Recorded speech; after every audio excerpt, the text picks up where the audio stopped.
What's up to all my gamers and gamettes? This your boy Kano, the brutally honest gamer, and I'm back with another video. You heard me? Let's get it. Let's go. So this video right here is gonna be, I wouldn't say short, but it's gonna be a very opinionated video, and this is in my perspective here. You heard me? So let's go ahead and dive right into it, man. This is basically off of Xbox. Let's talk Xbox first for a little bit. You dig? Now, Xbox Game Pass Ultimate, Xbox Game Pass, Xbox Series SX. Why is it becoming more successful this time around compared to when the Xbox One came out, right? If you look at how the Xbox One came out, actually, and to the people that don't remember, let's bring back the whole remembrance of what happened. A lot of people was complaining about the DRM situation and about how the console was online only, the whole ordeal, and it rubbed people the wrong way, and everybody gravitated towards the PlayStation 4. And that's when you already know, what was that dude name? I forgot that dude name. Don Matrix, that's the dude name, Don Matrix.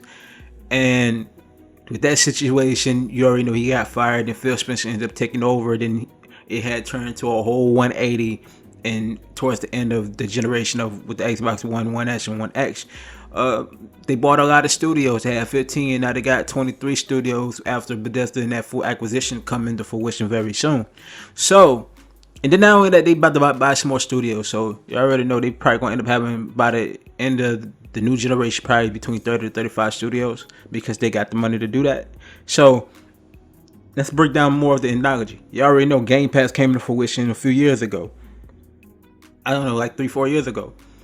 And when Xbox Game Pass came out, people wasn't gravitating towards it like that in the beginning, until they started bringing more heavy hitter type of games to the equation. So let's break down more of the analogy of the Xbox Game Pass and then the Series X.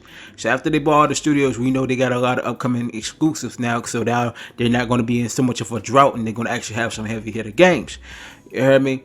And that's going to incorporate to Xbox Game Pass. That's going to be in there permanently. And if you got Xbox Game Pass for a certain amount of time, you don't got to pay a dollar. You ain't got to pay a dime for it, like that. If you have it for about a year or so, or longer. You feel me? So Xbox Game Pass, and this is how much money is actually making behind Xbox Game Pass. You feel me? Well, Xbox Game Pass Ultimate, my fault. Now, if you think about it, right, and this is the numbers, right? You have 25 million subscribers to Xbox Game Pass Ultimate. It's probably more than that now. You know what I'm saying? So let's just say it's 25 million, right? And you have $15 a month. You feel me? You multiply that, then you multiply the whole year. That's 12 months. You're gonna end up with $4.5 billion.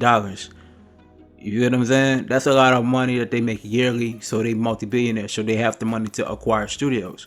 So when people are talking about, oh, Xbox ain't got no games, or Xbox ain't consoles is not selling, they're using the Game Pass Ultimate marketing scheme to actually get people to come over to the ecosystem of Xbox. So they making approximately $4.5 billion a year off of Xbox Game Pass Ultimate alone. And it's not even including the console sales of the Xbox Series S and X, or the One, or One S, or One X. It's not included the just Xbox Live Gold itself, and it's not just including just Xbox Game Pass by itself. So they making way more money than what people actually thinking. So to the haters that's saying, oh yeah, Xbox is not making money off the consoles, it may be true and all that, but they making money everywhere else yearly. So they making a lot of money on Xbox Game Pass Ultimate heavily. And like I said, it was 25 million subscribers. It's possibly more. So they probably be more than $4.5 billion a year. So people got to really think about the analogy behind that. And because, like I said, fanboys is not going to look at the statistics in that sense, because all they care about is when it comes to the console and looking at the game structure. Now, if you look at it like this, Microsoft has bought 15 studios, plus bought Bethesda, and that's for acquisition going to be in the fruition early 2021, which I think is actually a good thing. So people can stop saying that Xbox ain't got no games. Xbox is officially out of the drought. So they got one of their exclusives coming out in the month of January. That's the Medium. You feel me? I think it's a time exclusive. I don't know. I'm not sure. Possibly not, because them and Microsoft and Bloober team actually have a great relationship. So there's a possibility that Bloober Team might be bought out by Microsoft sometime this year. That's a strong possibility. You never know, the possibilities is endless at this time as we speaking on this video per se. So as for me being a gamer, and I'm happy for PlayStation, I'm happy for Nintendo, I'm happy for Microsoft. I feel like in the long run, in the longevity, Microsoft going to have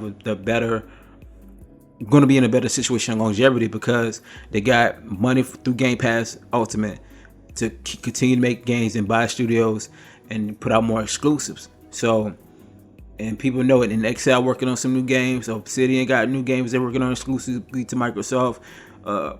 Playground Games got the Fable. Then you got Ninja Theory working on about 2-3 games right now as we speak. Halo Infinite from 343 Industries. A Coalition working on Gear 6, obviously, and possibly a new IP. You never know. I can't name all the studios because I don't remember off the bat. But like I'm saying to y'all, man, people need to stop sleeping on Xbox on that sense, because Microsoft is making a lot of money yearly with Xbox Game Pass Ultimate.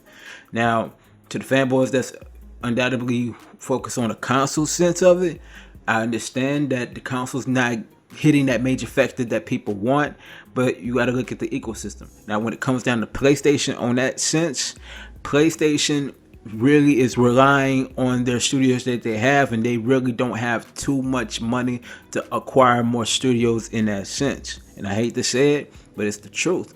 You feel me? Even though Sony got some money, but they don't have all that money in the world to be buying studios left and right. Microsoft does, because they're a multi-billion-dollar company. So I'm gonna say the math one more time before I get off this video, okay? Let's say that Microsoft actually has 25 million subscribers, which they actually have more than that now. You multiply that times $15. That's how much it is per month. $15 a month, and that's per person. And then, mind you, you multiply that again times the year that they be making the money per month, and it's going to end up with $4.5 billion they make a year. So, do y'all calculation, do y'all research, man. Microsoft is doing big things over there with the ecosystem, so hopefully they give us something worthwhile with the game. So I'm gonna leave it on that note, man. Make sure you like, share, comment, subscribe, hit notification bell when I drop the video. You know what I'm talking about? Let's get it. Let's go.